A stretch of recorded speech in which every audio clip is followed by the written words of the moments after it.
கர்த்தருடைய பரிசுத்த நாமத்திற்கு மகிமை உண்டாவதாக.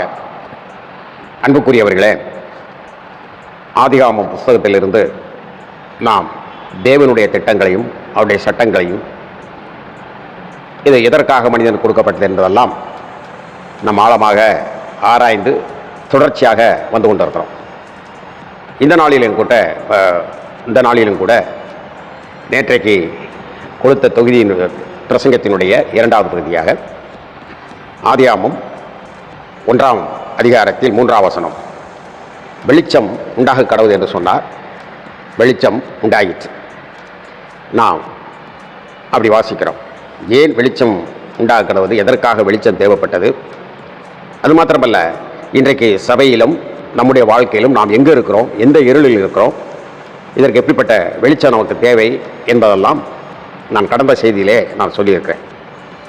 இப்போதும் கூட இந்த பழைய உடன்படிக்கையும் புதிய உடன்படிக்கையும் கலந்து நான் பேசிக்கொண்டே வந்தேன் என்றால், இந்த சுவிசேஷம் அறிவிப்பதற்கும் வேதத்தினுடைய சில ஆழமான தியானங்களை புரிந்து கொள்வதற்கும் மிக நலமாக வளமாக அது இருக்கும் என்ற அடிப்படையில் சொல்லி வருகிறேன். வெளிச்சம் உண்டாக கடவது என்று சொன்னபோது வெளிச்சம் உண்டாகிவிட்டது. இது 4வது வசனம். மற்ற வசனங்களை நான் அடுத்து உங்கள் தொடர்ந்து பேசுவேன். இப்பொழுது அதிகாலையில் எழுந்தவுடனே கிழக்கே ஒரு நட்சத்திரம் பெரிதாக வரும். அது விடுவெள்ளி நட்சத்திரம். இதற்கு பின்பு சூரியன் வந்துவிடும், இல்லையா?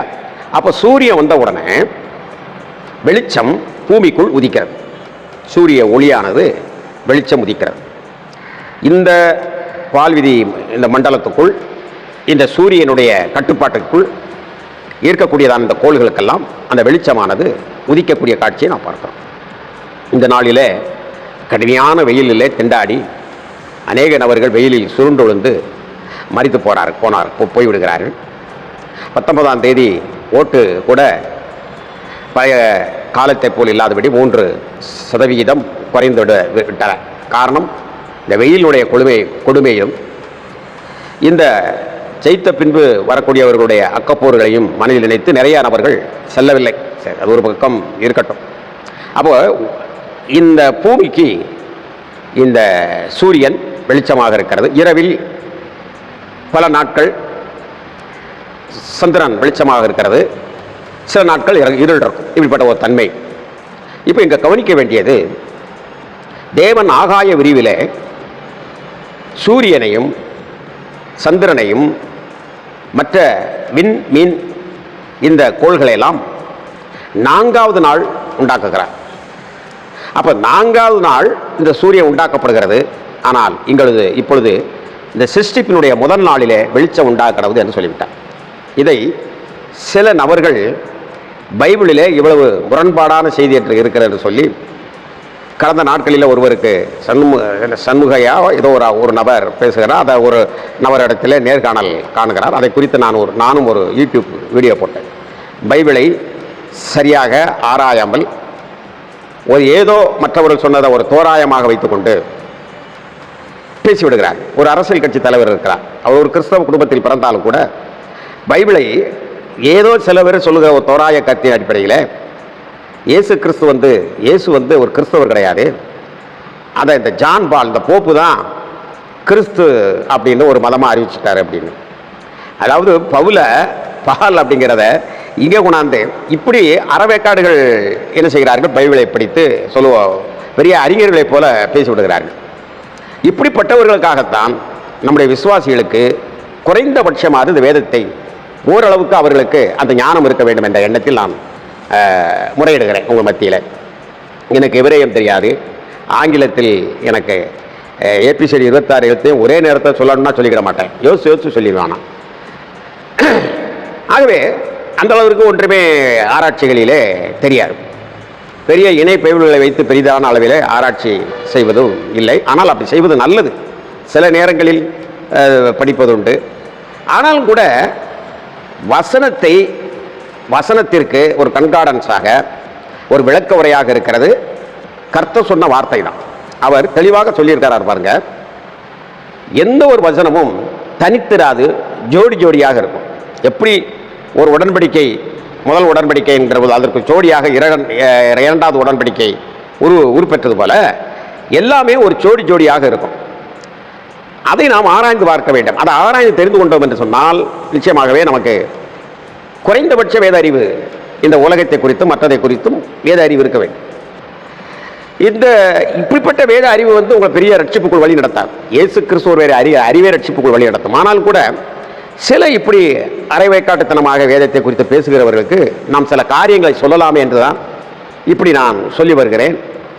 பிரியமானவர்களே, அந்த காலங்கள் அந்த நேரங்களெல்லாம் அவ்வளோ சரியாக என்னால் சொல்ல முடியாது. ஆனால் கருத்துக்களை கரெக்டாக நான் உங்களுக்கு சொல்லுகிறேன். அப்போது 4வது நாளிலே இந்த உயிரக்கூடிய கோள்களை படைத்த தேவன் என்று எழுதப்பட்டிருக்கிறதே, இங்கு ஒரு சிருஷ்டிக்கின்ற முதல் நாளில் எப்படி வெளிச்சம் வந்துச்சு அப்படிங்கிற ஒரு கேள்வியை ஒரு கோக்குமாக்கா கேட்டுக்கிட்டு ஆகினால அது பொய், அது எப்படி அப்படின்னு சொல்லி இந்த உலகத்தில் இருக்கக்கூடிய கதைகளிலும் இதுவும் பைபிளும் ஒரு கதை என்று போல அவர்கள் அதை குறிப்பிடுகிறதை நான் கேட்டிருக்கிறேன். அதற்கு சில பதில்களையும் கொடுத்துருக்கேன். ஆனால் நீங்கள் நன்றாக தெரிந்து கொள்ள வேண்டும். அதாவது ஒளி என்று சொல்லுகிற பொழுது இந்த சூரியன், சந்திரன், இந்த கோள்கள் இதெல்லாம் அழிந்து போகின்ற ஒளி. ஆகவே மெய்யான ஒரு ஒளி இருக்கிறது. அந்த ஒளி இந்த கோள்களை படைத்தவராக இருக்கக்கூடிய கர்த்தராகிய இயேசு கிறிஸ்து தான் அந்த மெய்யான ஒளி. இதை மனதில் வைத்துக் கொள்ளுங்கள். இது எப்படி நம் வேதத்தை பார்த்தால் புதிய ஏற்பாட்டில் நீங்கள் யோவான் எழுதின சுவிசேஷத்தினுடைய முதல் அதிகாரத்தை தொடர்ந்து 6-7 வசனம் வரைக்கும் வாசித்து பார்த்தால் அவருக்குள் ஜீவன் இருந்தது. அந்த ஜீவன் மனுஷனுக்கு ஒளியாக இருந்தது. மனிதர்களாய் நமக்கு ஒளியாக இருக்குது. அதனால தான் கர்த்தருடைய ஜீவன் நமக்குள்ளே இருக்குமானால் இந்த இருளாகிய உலகத்திலே அரக்கர்கள் போல ஆளக்கூடிய இந்த உலகத்திலே பல வகைகளிலும் தீட்டுப்பட்டு இருக்கக்கூடிய இருள் நிறைந்த உலகத்திலே நாம் வெளிச்சமாக வாழ முடியும். இந்த அப்போஸ்தலனாகிய பவுல் தலை சீவப்படும் என்று சொல்லப்பட்ட அந்த காலகட்டத்தில் கூட அவர் எதை குறிப்பிடுகிறார் என்று பார்த்தால், கிறிஸ்து எனக்கு ஜீவன், சாவு எனக்கு ஆதாயம். நல்லா தெரிஞ்சுக்கணும், கிறிஸ்து எனக்கு ஜீவன், சாவு எனக்கு ஆதாயம். அப்ப எனக்குள் எவ்வளவு வேணும் இருள் இல்லை, நான் ஒளியில் இருந்து கொண்டிருக்கிறேன். இந்த மரணம் என்று வருகின்ற பொழுது கிறிஸ்து எனக்குள் ஜீவனாக இருக்கிறபடினால் அது வெடித்து சிதறி ஒரு மகிமையான ஒளிக்குள் நான் செல்கிறேன் என்ற அடிப்படையில் சொல்லுகிறார். இந்த உலகத்திலே மிக நகைச்சுவையிலும் சிரிப்பிலும் அறிவு சார்ந்த கருத்துக்களை மக்கள் மத்தியிலே திரை உலகத்திலும் நாடகத்திலும் விதைத்தது கலைவாணர் NS கிருஷ்ணன். அவரை பற்றி நான் நிறைய ஆராய்ந்திருக்கிறேன். இந்த திரைப்பட உலகத்தில் அவனவன் ஜேமித்து பணத்தை ஆஹா என்று சொல்லி சில நபர்களுக்கு தெரிந்த அளவில் பணங்களை கொடுத்து வள்ளல் என்று பட்டங்களை வாங்கி கொண்டவர் உண்டு. ஆனால் தன்னுடைய சொத்து சுகங்களெல்லாம் தான் சம்பாத்தியம் பண்ணினவைகளெல்லாம் விளம்பரம் ஏதுமின்றி கொடுத்த மாபெரும் வள்ளல் யார் என்று சொன்னால் அந்த கலைவாணர் NS கிருஷ்ணன். நாகர்கோவில் பிறந்தவர். அப்படிப்பட்ட ஒரு அருமையான மனிதர். ஆகவே அவ்வளவு ஒரு சிரிப்புகளை உருவாக்கி பேசக்கூடிய ஒரு மனிதன். அவ்வளவு தெளிவாக இருக்கும் அவருடைய கருத்துக்களை நான் பார்த்திருக்கிறேன். இவர் மரிக்கிற பொழுது தெரிந்து கொள்ளுங்கள், மரிக்கின்ற அந்த காலகட்டத்தில் நான் ஏதோ ஒரு நம்பிக்கையற்ற இருளுக்குள் பிரவேசிப்பது போல் இருக்கிறது. பழைய காலத்தில் சில பிரசங்கியார்கள் சொன்னதை நான் அதை நினைவுபடுத்துகிறேன். எனக்கு ஏதாவது ஒரு டார்ச் வெளிச்சத்தை கொடுத்தால் நலமாக இருக்கும் என்பது போல அந்த மரண இருளினுடைய பயம் தன்னை தாக்கியதை அவர் சொல்லுகிறார். நீங்கள் நன்றாக தெரிந்து கொள்ள வேண்டும். தாவீது அதனால தான் தன்னுடைய 23ஆம் சங்கீதத்தை வடித்து வைத்த பொழுது அவர் சொல்லுவார், நான் மரண இருளின் பள்ளத்தாக்கில் நடந்தாலும் பொல்லாப்புக்கு பயப்படேன், தேவரீர் என்னோடு இருக்கிறீர் அப்படின்னு சொல்றார்.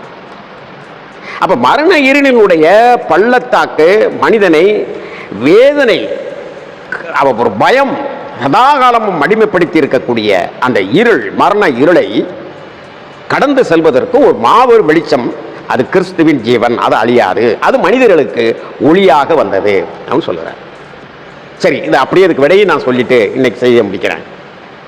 ஏன்னா உங்களுக்கு தெரியும் பாருங்க, 4வது நாளுக்கு முதல் நாள் எப்படி பைபிள் முரண்பாடாக இருக்குது அப்படின்னு சொல்கிறாங்க பார்த்தீங்களா? அதனால தான் அதை சொல்கிறேன், நல்லா புரியணும். நேற்றைய செய்தி நான் கொடுத்தது தாய் தகப்பன் ஒரு 20%, பிள்ளைகள் ஒரு 80% அதை திரும்ப திரும்ப திரும்ப திரும்ப போட்டு பார்த்தார்கள் என்று சொன்னால் நாம் எந்த இருளில் அகப்பட்டு இருக்கிறோம் என்பதை அவர்களால் சொல்ல இயலும்.